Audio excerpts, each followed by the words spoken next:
Welcome everyone. Tonight, we'll journey back to a quieter side of ancient Rome, long after the games have ended, when the Colosseum is dark, still, and echoing with memory. This story is meant to help you relax, unwind, and gently fall asleep. Close your eyes now, and let yourself drift back through the centuries, to a time when Rome was the center of the world, and the great amphitheater stood as its crowning jewel. But we're not here for the spectacle, the roar of crowds, or the clash of gladiators. Instead, we're going to experience something far more peaceful, the gentle rhythm of nighttime in this ancient marvel, when silence blankets the stone and moonlight filters through the arches. The sun has long since set over the 7 hills of Rome. The last spectators departed hours ago, their voices fading into the warm evening air as they made their way home through the winding streets. The vendors have packed away their wares, the senators have returned to their villas, and the emperor's box sits empty, draped in shadows. Now, in the deep quiet of the Roman night, the Colosseum settles into its own peaceful rhythm. Let us begin our gentle journey on the arena floor itself, where the sand lies smooth and undisturbed. During the day, this space would have been alive with motion, but now it spreads before us like a vast, peaceful beach beneath the stars. The sand is cool beneath your feet, fine and soft, still holding the faintest warmth from the day's sun. Each grain catches the moonlight streaming down from the open oval above, creating a subtle, shimmering carpet that stretches from wall to wall. The arena floor is larger than you might imagine, nearly 6 acres of carefully maintained sand. As you walk slowly across it, your footsteps make the softest whisper against the surface. The sand has been raked smooth by the workers earlier this evening, creating gentle, parallel lines that run from one end to the other. These lines catch the moonlight at different angles, creating a subtle pattern of light and shadow that shifts as you move. Above you, the night sky opens like a dark bowl studded with stars. The moon, perhaps 3/4 full, hangs directly overhead, casting everything in a soft silver glow. The walls of the amphitheater rise up around you in concentric circles, tier upon tier of stone seats ascending into darkness. From down here on the arena floor, looking up, you can see the perfect oval of sky framed by the highest level of the structure, like looking up from the bottom of a great stone well.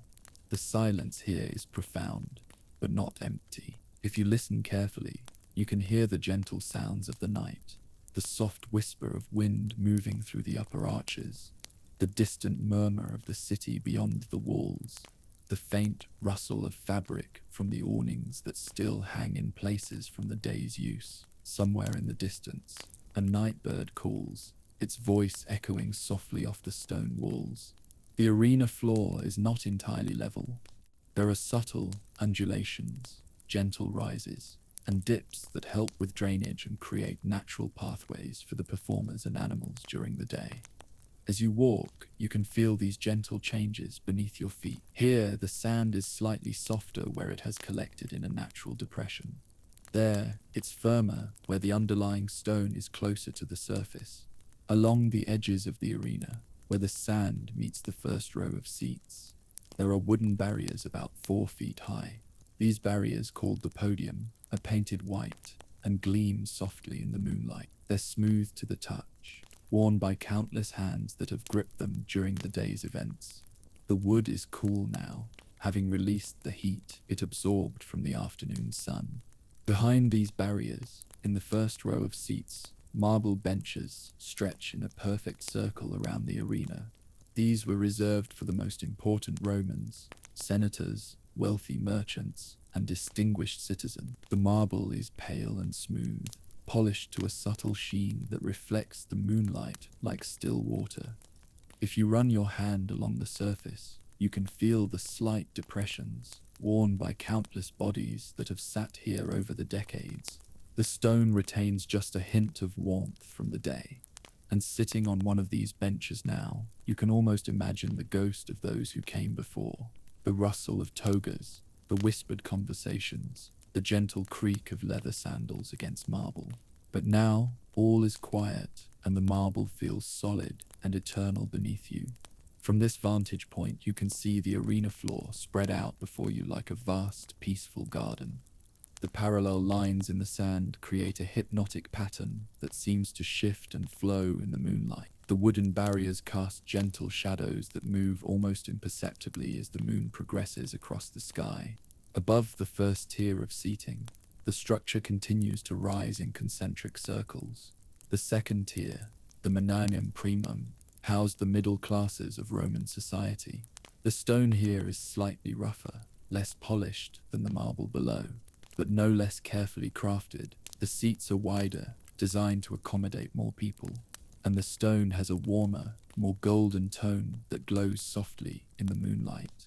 As you climb the gentle stairs between sections, your footsteps echo softly in the vast space. The stairs are worn smooth by countless feet, and the stone feels cool and solid beneath your sandals. Each step is perfectly sized, neither too high nor too low, making the ascent comfortable and natural. The third tier, the Manium Secundum, rises even higher, its seats carved from local travertine stone. This limestone has a beautiful, creamy color that seems to capture and hold the moonlight, creating a soft, warm glow that extends around the entire circumference of the amphitheater. The stone is slightly porous, giving it a subtle texture that's pleasant to touch. From these higher seats, the arena floor looks different, smaller, more intimate, yet still impressive in its scope. The patterns in the sand are more visible from this angle, creating geometric designs that seem almost purposeful, like a vast mosaic made of shadows and light. The wooden barriers below look like thin white lines, and the marble of the first tier gleams like a ribbon of silver. The highest tier of seating, the Minianum Summum, touches the very top of the structure. Here the stone is simpler, more practical, but no less solid.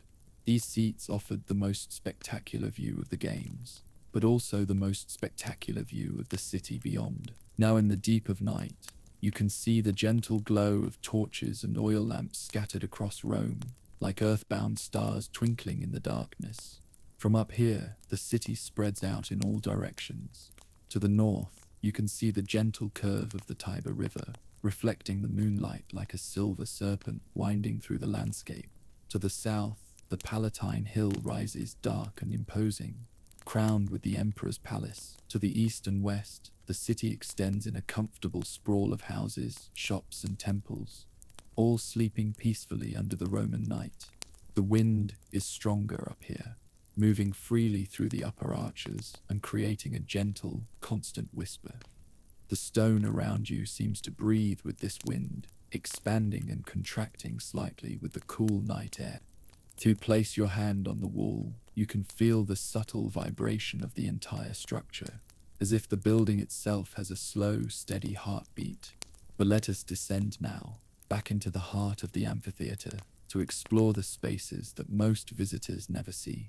Beneath the arena floor lies a vast network of tunnels and chambers known as the hypogeum. These underground spaces are reached through several discrete entrances around the amphitheater's perimeter, each one guarded by a heavy wooden door bound with iron.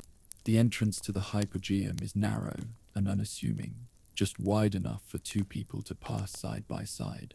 The wooden door, thick and solid, opens with a gentle creak that echoes down the corridor beyond. The wood is dark with age and use, polished smooth by countless hands. The iron hinges are well oiled and move silently, a testament to the skill of the Roman engineers who built this place. Stepping through the doorway, you enter a different world entirely. The air here is cooler, filled with the scent of stone dust and the faint aroma of animals and hay. The walls are carved directly from the living rock, smooth and slightly damp to the touch. The ceiling is low enough that you need to duck slightly in places, creating an intimate, almost cozy feeling despite the vast scale of the structure above. The corridors of the hypogeum extend in all directions, following a logical pattern that would have allowed for efficient movement of people, animals, and equipment during the day's events.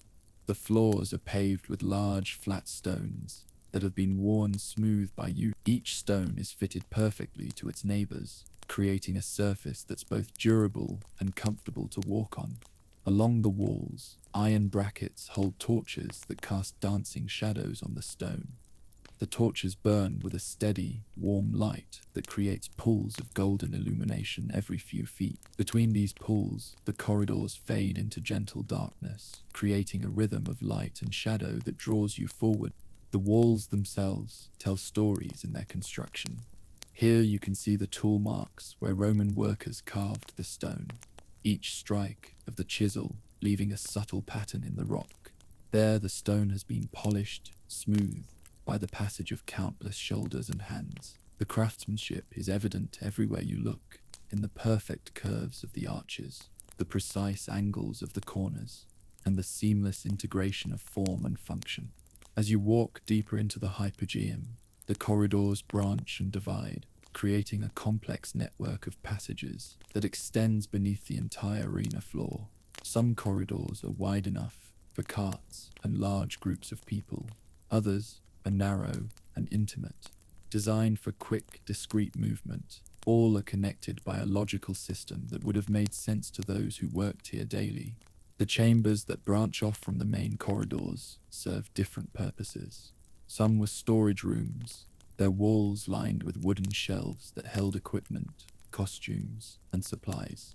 The wood is dark and sturdy, built to last for generations. The shelves are deep and wide, capable of holding everything from armor and weapons to ropes and pulleys. Other chambers house the complex machinery that made the games possible. Here you can see the remains of the elevator systems that lifted animals and performers to the arena floor above. The pulleys and counterweights are made of bronze and iron, their surfaces polished by use and maintained with careful attention to detail. Even in the dim torchlight, you can see the quality of the craftsmanship. These machines were built to work perfectly, day after day, year after year. The largest chambers in the hypogeum were reserved for the animals.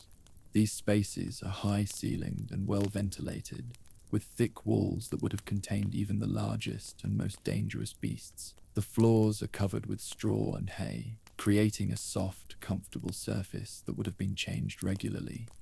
The walls are smooth stone, without any rough edges or protrusions that might have injured the animals. In one corner of each animal chamber, there's a small area sectioned off for food and water. The feeding troughs are carved from single blocks of stone, worn smooth by use. The water basins are similarly crafted, with small channels that would have allowed for easy cleaning and refilling. Everything here speaks of careful attention to the welfare of the animals. Despite their ultimate fate, the air in these chambers is different from the corridors, slightly warmer, with the lingering scent of straw and the faint, not unpleasant smell of animals. It's a comfortable, natural scent that speaks of life and activity, now replaced by the peaceful quiet of the night. As you continue your exploration of the hypogeum, you come to areas that were used by the gladiators. These chambers are smaller and more personal than the animal quarters, with stone benches along the walls and small alcoves for personal belongings. The walls are smooth and clean, painted with simple geometric patterns in red and gold that create a warm, welcoming atmosphere. In the center of each gladiator chamber, there's a small area for armor and weapons. The weapon racks are made of dark wood, polished to a deep shine and carefully maintained. The armor stands are similarly crafted, designed to hold the complex array of protective gear that each gladiator required. Everything here is organized and purposeful, reflecting the disciplined nature of the gladiatorial schools. The gladiators' quarters have a different feeling from the animal chambers. More human, more personal. Here you can imagine the quiet conversations, the preparation rituals, the moments of contemplation before the games began. The stone walls seem to hold echoes of these human moments, creating a sense of connection across the centuries. Moving through the hypogeum, you begin to understand the incredible complexity of the operation that took place here. Every corridor, every chamber, every piece of equipment was designed with a specific purpose in mind. The Romans were master engineers, and nowhere is this more evident than in the intricate systems that made the Colosseum function. The ventilation system, for example, is a marvel of practical engineering. Fresh air enters through carefully placed openings and circulates through the entire hypogeum, keeping the air clean and breathable even in the deepest chambers. The system is so well designed that you can feel the gentle movement of air throughout the underground spaces, creating a comfortable environment despite being so far below ground. The drainage system is equally impressive. Small channels carved into the floors collect any water that might accumulate, directing it toward drainage points that connect to the city's larger sewer system. The channels are so subtle that you barely notice them, but they're essential for maintaining the dry, comfortable environment that made the hypogeum functional. As you explore deeper, you come to the areas where the stage machinery was operated. These chambers are filled with the massive counterweights and pulley systems that made the spectacular transformations of the arena floor possible. The counterweights are huge blocks of stone, suspended by bronze chains that gleam in the torchlight. The pulleys are made of bronze and iron, their surfaces polished smooth by use. The machinery here is silent now, but you can imagine the coordinated effort it would have taken to operate these systems during the games. Teams of skilled workers would have operated the pulleys and counterweights with precise timing, creating the magical transformations that amaze the crowds above. The engineering required to create these systems is staggering. The Romans had to calculate weights, angles, and forces with incredible precision to make everything work safely and reliably. The evidence of their skill is everywhere you look, in the perfect balance of the counterweights, the smooth operation of the pulleys, and the seamless integration of all the mechanical systems. Moving through these mechanical chambers, you can feel the weight of the arena floor above you. The ceiling here is made of massive stone blocks, each one fitted perfectly to its neighbors and supported by carefully designed arches. The Romans understood that the floor above would need to support not just the weight of sand and performers, but also the dynamic forces created by moving crowds and animals. The support system is a masterpiece of engineering. Stone pillars, each one carved from a single block of marble, rise from the floor of the hypogeum to support the arena above. The pillars are perfectly vertical and evenly spaced, creating a forest of stone that extends throughout the underground space. Each pillar is slightly different in its grain and coloring, creating a subtle variety that's pleasing to the eye. Between the pillars, stone arches distribute the weight evenly across the entire structure.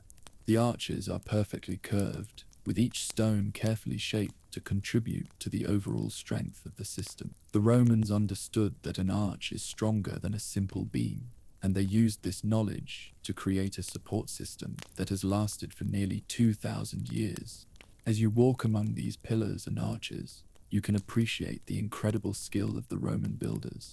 Every stone was cut to exact specifications, every joint was fitted perfectly, and every element was designed to work in harmony with the whole. The result is a structure that feels both massive and graceful, solid and elegant.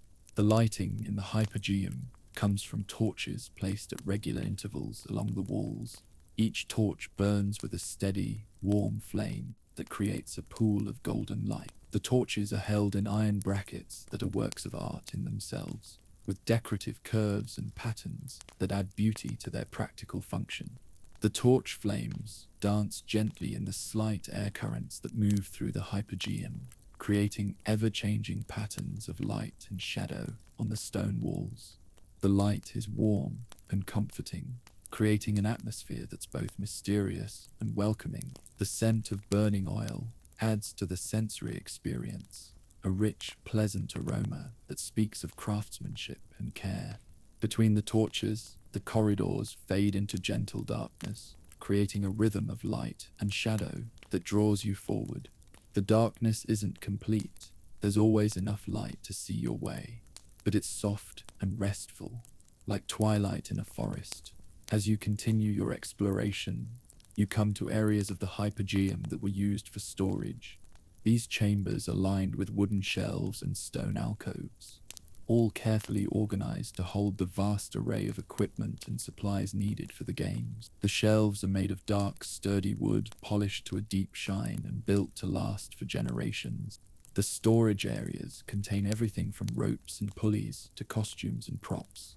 The ropes are made of hemp and flax, coiled neatly and stored in wooden bins. The pulleys are bronze and iron, their surfaces polished bright and their mechanisms kept in perfect working order.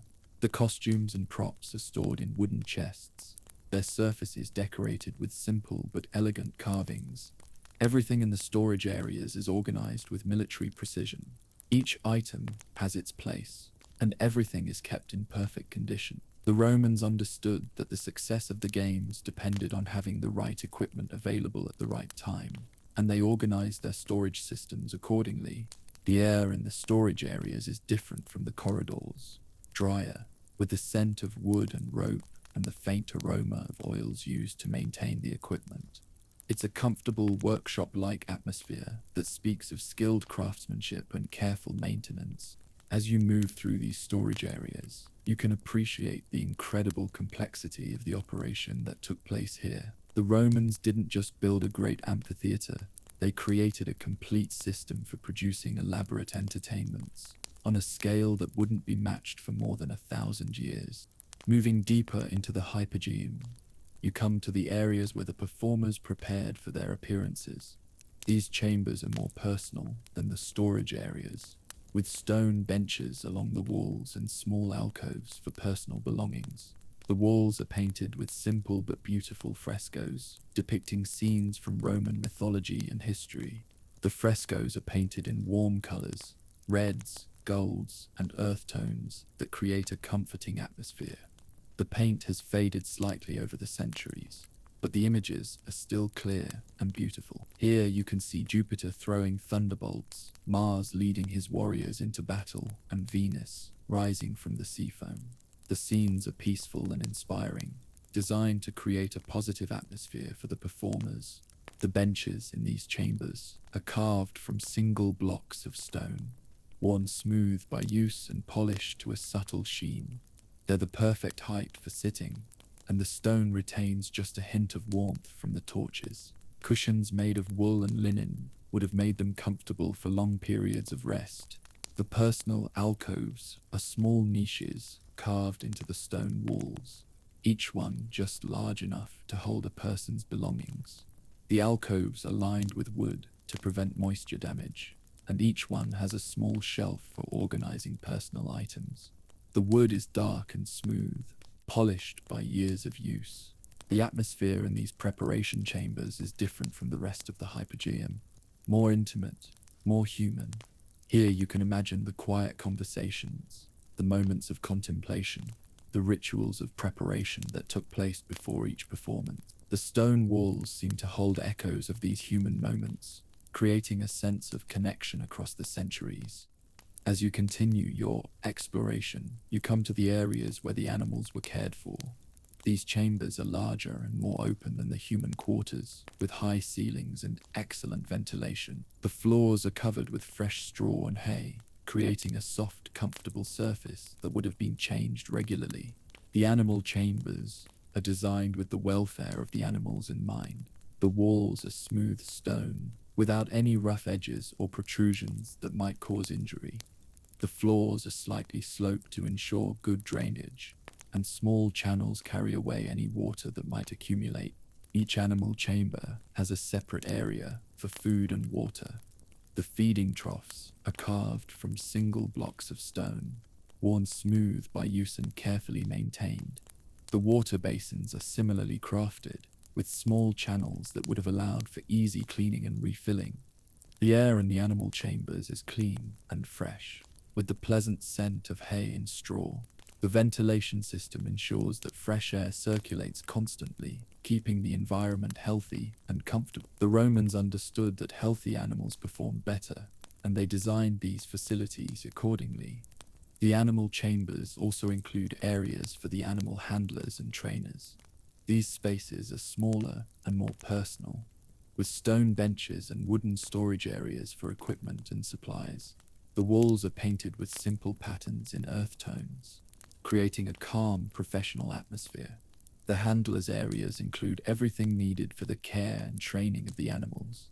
There are wooden storage chests for equipment, stone shelves for supplies, and small workbenches for maintaining harnesses and other gear. Everything is organized and purposeful, reflecting the professional nature of the animal training operation. As you move through these animal care areas, you can appreciate the incredible scale of the operation. The Romans brought animals from all over the empire to perform in the Colosseum, and each species required specialized care and handling. The facilities here were designed to accommodate this diversity, with different areas for different types of animals.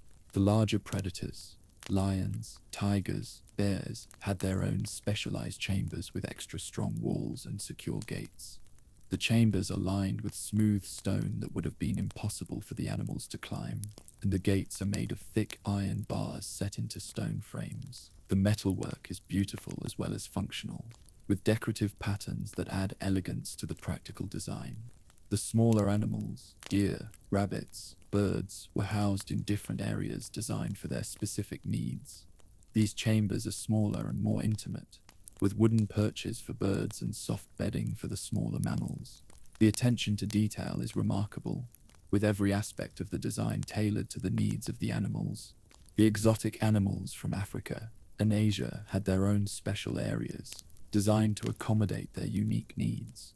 The elephant chambers, for example, are massive spaces with high ceilings and extra wide doorways. The floors are specially reinforced to handle the weight, and the walls are extra thick to contain the powerful animals. The giraffe chambers are designed with extremely high ceilings to accommodate the animal's height. The doorways are specially designed to allow the giraffes to move comfortably, and the floors are covered with soft sand to cushion their hooves. Each type of animal required different environmental conditions, and the Romans designed the hypogeum to provide for these needs. The hippopotamus chambers, for example, include large pools of water, while the desert animals have special areas designed to stay dry and warm. The complexity of the animal care operation is staggering. The Romans had to provide for hundreds of different species, each with its own specific needs.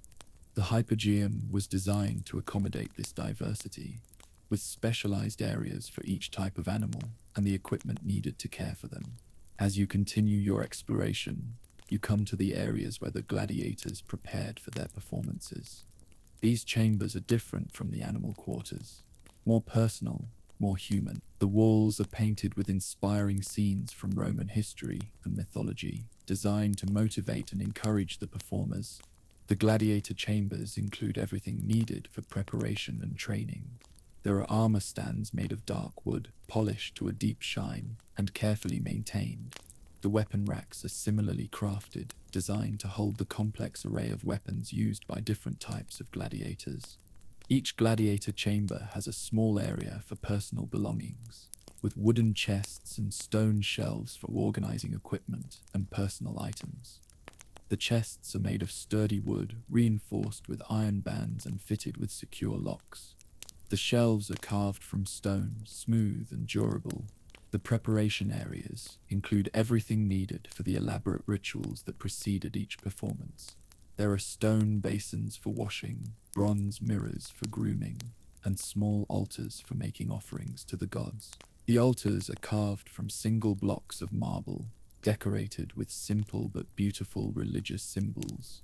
The atmosphere in the gladiator chambers is different from the rest of the hypogeum. More focused, more intense. These were places where men prepared to face death, and the design reflects this reality. The decorations are inspiring but not frivolous. The equipment is functional but beautiful, and everything is organized with military precision. The gladiator chambers also include areas for the trainers and support staff. These spaces are smaller and more practical, with stone benches and wooden storage areas for equipment and supplies. The walls are painted with simple patterns, creating a calm, professional atmosphere. The training areas include everything needed for the complex process of gladiator preparation. There are wooden practice weapons, stone targets for training, and sand floors for safe practice. The equipment is all carefully maintained and organized, reflecting the professional nature of the gladiator schools. As you move through these training areas, you can appreciate the incredible skill and dedication required to produce successful gladiators. The Romans took gladiatorial combat seriously, and they invested enormous resources in training and equipment. The facilities here were designed to support this investment, with every detail carefully considered and expertly executed. The hypogeum also includes areas for the complex machinery that made the spectacular transformations of the arena floor possible. These chambers are filled with the massive counterweights and pulley systems that could lift entire sections of the arena floor, creating instant lakes, forests, or mountains for the entertainment of the crowds. The machinery is a marvel of Roman engineering. The counterweights are huge blocks of stone, perfectly balanced and suspended by bronze chains. The pulleys are made of bronze and iron, their surfaces polished smooth by use and their mechanisms kept in perfect working order. The operation of this machinery required incredible skill and coordination. Teams of trained workers operated the pulleys and counterweights with precise timing, creating the magical transformations that amazed the crowd. The chambers where this work took place are designed to facilitate this coordination, with clear sight lines and efficient movement patterns. The machinery chambers also include areas for maintenance and repair. The Romans understood that complex mechanical systems require constant attention, and they designed these spaces accordingly. There are workbenches for repairing equipment, storage areas for spare parts, and specialized tools for maintaining the machinery. The air in the machinery chambers is different from the rest of the hypogeum, filled with the scent of oil and metal, the sounds of chains and pulleys, and the subtle vibrations of the massive mechanical system. It's an atmosphere of power and precision, reflecting the incredible engineering achievement that the machinery represents.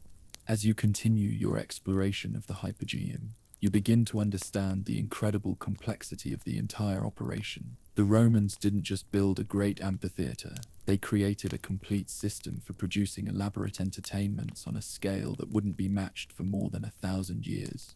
Every aspect of the hypogeum was designed with specific purposes in mind. The animal chambers were designed to keep the animals healthy and comfortable. The gladiator chambers were designed to prepare the fighters for their performances. The machinery chambers were designed to operate the complex systems that made the transformations possible. But perhaps most impressive is how all these different systems were integrated into a unified whole.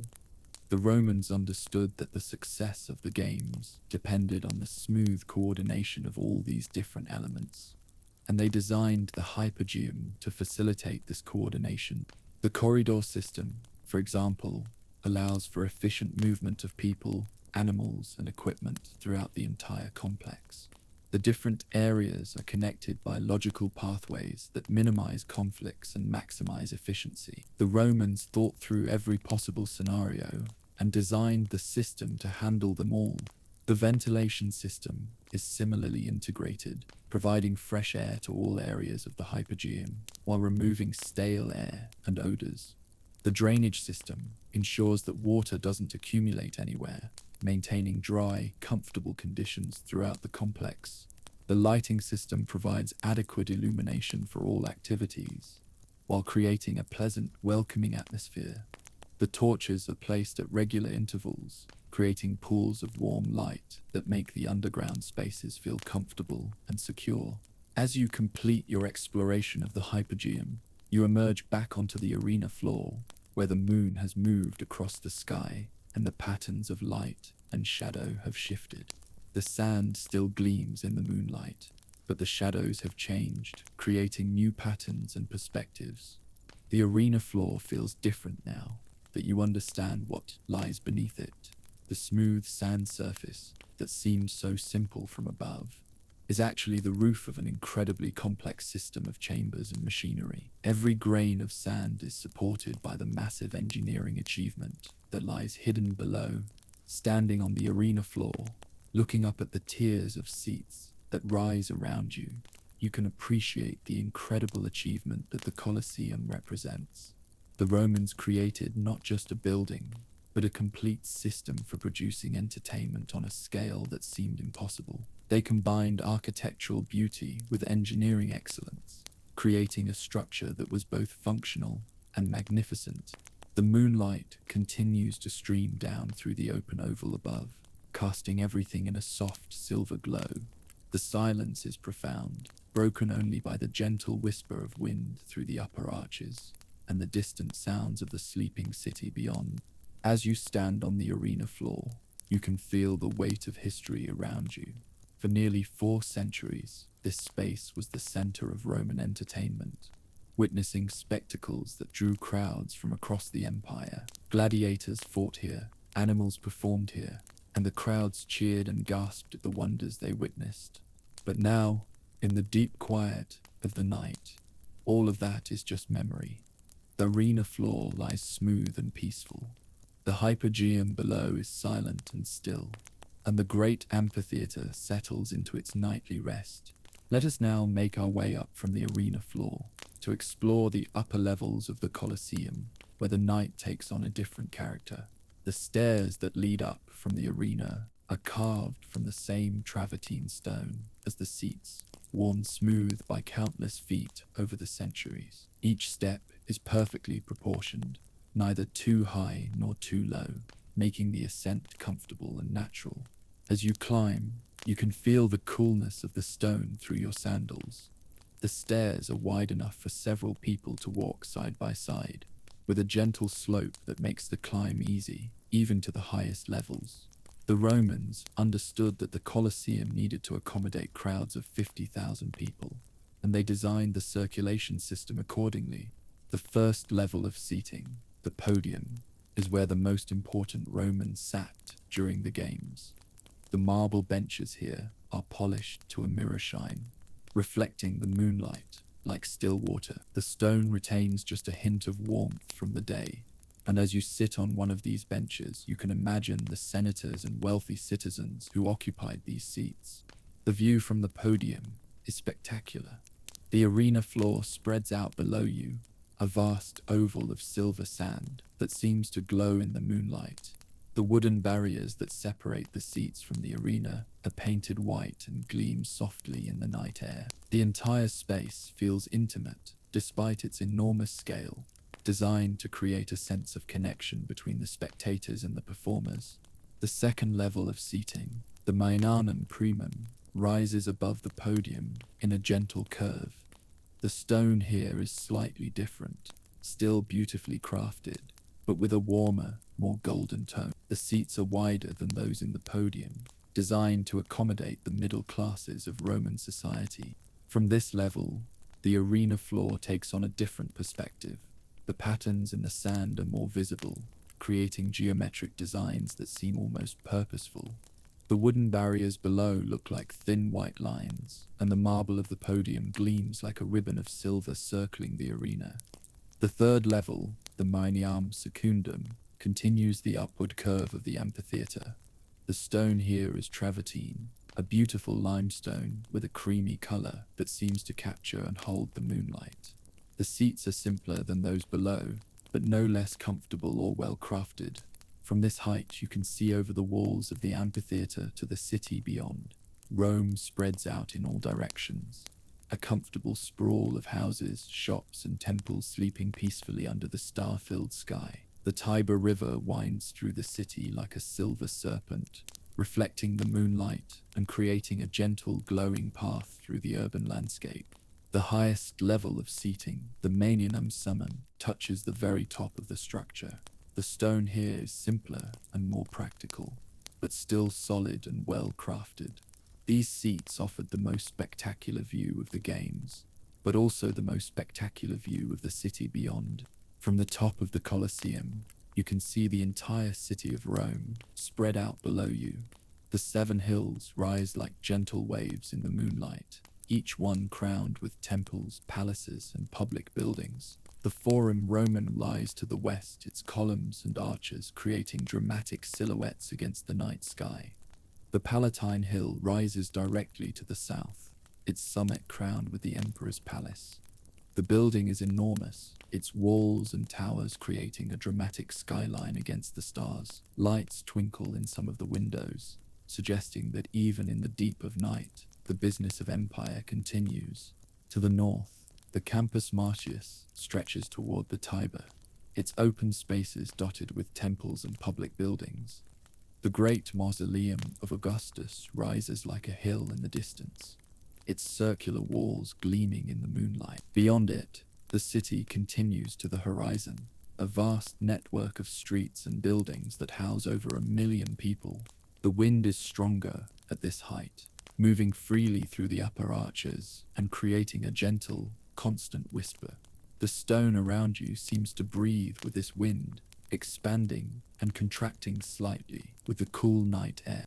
The entire structure feels alive, as if it has its own slow, steady heartbeat. The upper levels of the Colosseum are connected by a complex system of corridors and stairways that allow for efficient movement of crowds.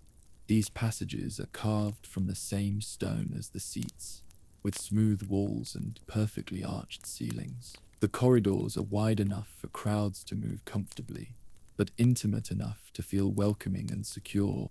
As you walk through these upper corridors, you can appreciate the incredible engineering that went into their construction.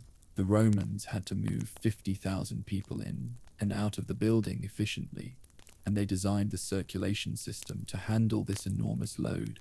The corridors are arranged in a logical pattern that minimizes congestion and maximizes flow. The animal caretakers in the hypogeum are already beginning their morning routines, feeding the animals and preparing them for the day ahead. The maintenance workers are completing their nighttime checks and beginning to prepare the building for the crowds that will arrive with the dawn. The administrative staff will arrive soon, carrying with them the complex logistics that make the games possible. The vendors will begin setting up their stalls, the guards will change shifts, and the great building will once again come alive with human activity. But for now, in these quiet hours before dawn, the Colosseum remains peaceful and contemplative.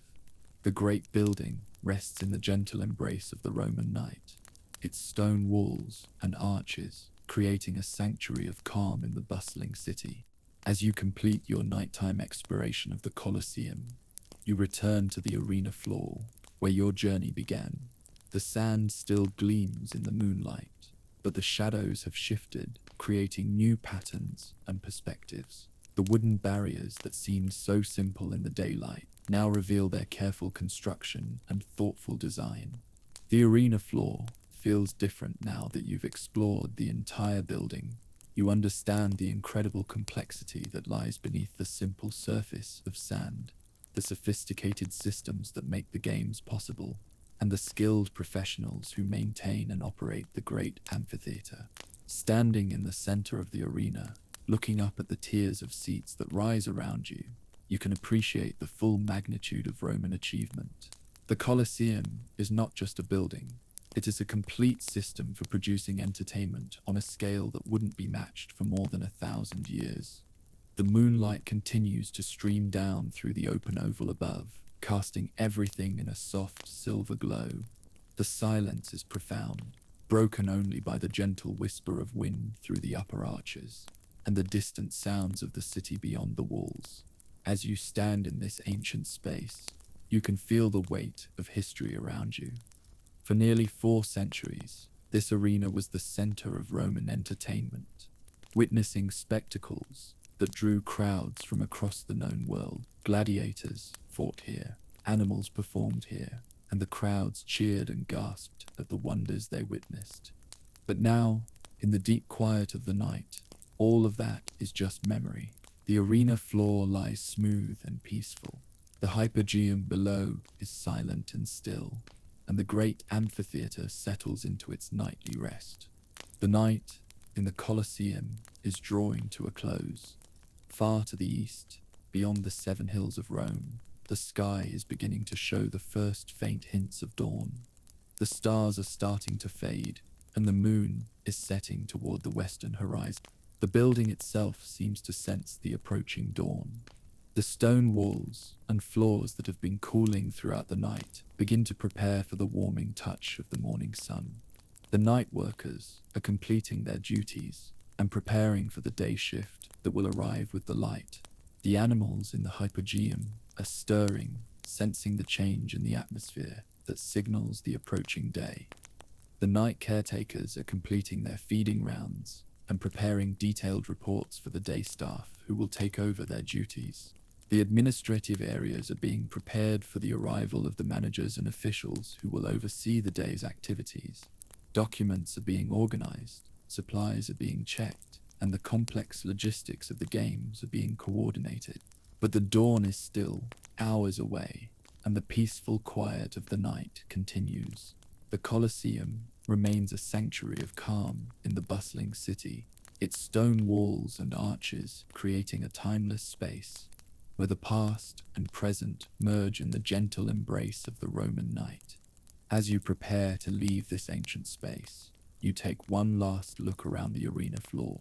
The sand still gleams in the moonlight, marked only by your own footprints and the gentle patterns created by the night wind. The wooden barriers stand silent and white, and the tiers of seats rise into the darkness like a vast stone amphitheater of dreams. The Colosseum has shared its nighttime secrets with you. The quiet beauty of moonlight on stone, the gentle sounds of the night, and the profound peace that comes when this great building settles into its nightly rest.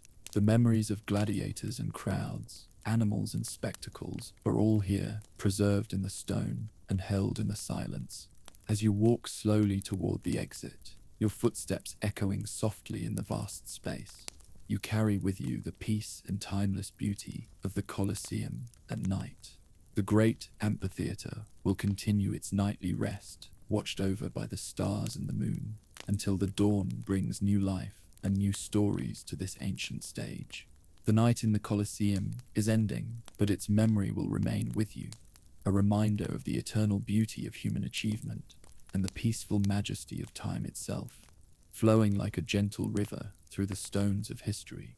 And so, as the moon sets over the 7 hills of Rome, and the first birds begin to sing in the distance, the Colosseum settles deeper into its nightly rest, dreaming the dreams of ages past and holding the promise of ages yet to come.